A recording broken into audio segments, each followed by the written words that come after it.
Updates at pinakahuling mga usapin sa mundo ng palakasan. Atin ang pakinggan dito sa Ang Pilipinas Ngayon. Magandang araw, narito na po ang Sports Balita. Inilatag ang pulang carpet ng lokal na pamahalaan ng Maynila para kay two-time Olympic gold medalist Carlos Yulo nitong Lunes. Nagsagawa ng Heroes Welcome ang lokal na pamahalaan para kay Yulo na kinukonsidera nilang anak ng Maynila sa City Hall. Nagpasalamat naman si Yulo sa pagpapakilala sa kanya bilang atleta at sa mga suporta at dasal na ibinigay ng lahat. Ang 24 anyos na gymnast ay nagmula sa Leverisa Street sa Malate, Manila kung saan doon pa rin nakatira ang kanyang pamilya. Kasama ni Yulo si Gymnastics Association of the Philippines o GAP President Cynthia Carrion, kung saan mainit siyang tinanggap ng mga empleyado ng City Hall. Inabot ni Manila Mayor Hani Lacuna at Vice Mayor Yul Servo Nieto ang 2 milyong pisong insentibo mula sa lokal na pamahalaan bilang pabuya sa kanyang achievement sa Paris Olympics. Inaprobahan din ng lokal na pamahalaan na gawing Carlos Yulo Day tuwing ika-4 ng Agosto kada taon sa Maynila. Updates at pinakahuling mga usapin sa mundo ng palakasan. Atin ang pakinggan dito sa Ang Pilipinas Ngayon.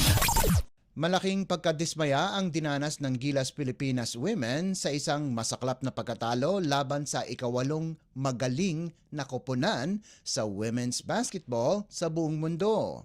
Ito ay matapos matalo ang Filipina Dribblers 77-74 laban sa Brazil sa kanilang 2026 FIBA Women's World Cup pre-qualifiers group stage clash na ginanap sa Rwanda. Nanguna sa opensa para sa Gilas si Jack Animam na gumawa ng double-double na 18 puntos at 21 rebounds kasama pa ang 4 na tapal, 1 assist at 1 steal. Maganda din ang linaro ni April Bernardino para sa koponan ni head coach Patrick Aquino kung saan nakalikom ito ng 14 na puntos, 7 rebounds, 2 steals at 2 tapal at kay upcoming star Naomi Panganiban na may 13 markers, 5 rebounds at 4 na assists.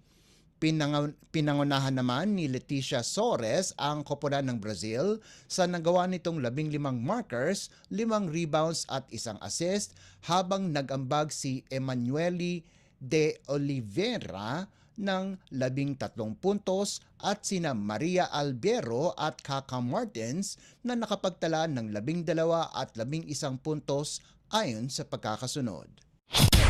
Updates at pinakahuling mga usapin sa mundo ng palakasan. Atin ang pakinggan dito sa Ang Pilipinas Ngayon. Kahit natalo, nakaakyat naman ng entablado ang Alas Pilipinas men para kunin ang bronze medal sa Leg 1 ng Southeast Asia o C-V-League na ginanap sa Ninoy Aquino Stadium. Malaking karangalan nito para sa Alas lalo na't nakakuha ito ng medalya sa ilalim ng kanilang bagong head coach na si Angiolino Frigoni ng Italy. Natalo ang Alas laban sa Thailand sa loob lamang ng 3 sets, 26-28, 14-25 at 16-25, subalit pinuri ni Frigoni ang kanyang bataan sa kanilang pagsisikap. Nanguna sa Alas si Noel Campton sa nagawa nitong 10 puntos. Nanguna naman sa panig ng Thais si most valuable player Nilsawai Kisada at Napadet Binijdi na kapwa nakagawa ng 14 na puntos. Bukod sa pagtatapos sa ikatlong pwesto, nauwi naman ni Mikaelo Budin ang Second Best Outside Spiker Award habang pinangalanan si Kim Malabunga bilang Second Best Middle Blocker sa unang leg ng torneo. Samantala, nakuha naman ng Indonesia ang silver medal pagkatapos talunin ang Vietnam sa isang makapagpigil hinangang 5-setter 21-25, 25-21, 19-25, 25-22 at 15-12. Updates at pinakahuling mga usapin sa mundo ng palakasan. Atin ang pakinggan dito sa Ang Pilipinas Ngayon. At yan ang pinakahuling balita sa larangan ng palakasan. Para sa Radyo Pilipinas World Service, ito po si Leo Magpayo. Magandang araw. Updates at pinakahuling mga usapin sa mundo ng palakasan. Atin ang pakinggan dito sa Ang Pilipinas Ngayon.